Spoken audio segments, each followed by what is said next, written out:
వరంగల్ జిల్లాలోని నర్సంపేట వ్యవసాయ మార్కెట్ను మాజీ ఎమ్మెల్యే పెద్ది సుదర్శనరెడ్డి సందర్శించారు.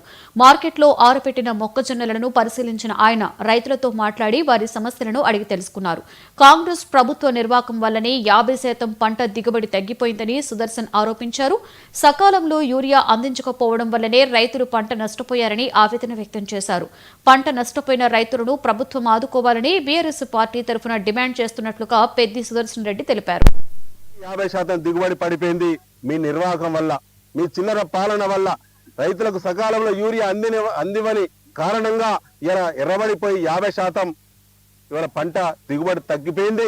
కాబట్టి పంట ఏదైనా ప్రతి ఎకరాకు 25,000 రూపాయలు నష్టపరిహారం ఇవ్వాలని చెప్పి మరి రైతులను వెంటనే ఎర్రబారినటువంటి పంటలను వ్యవసాయ శాఖ ద్వారా సర్వే నిర్వహించి ఆధారాల సేకరణ చేయాలని చెప్పి, దీనికి యూరియా కొరతకు మీరే కారణం కాబట్టి ప్రభుత్వమే బాధ్యత వహించాలని చెప్పి బీఆర్ఎస్ పార్టీ డిమాండ్ చేస్తూ ఈ డిమాండ్ను రేపు ప్రకటించాలి.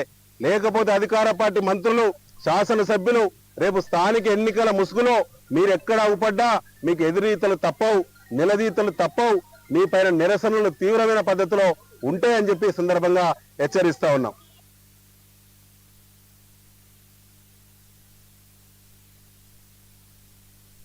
శాతం దిగుబడి పడిపోయింది మీ నిర్వహణ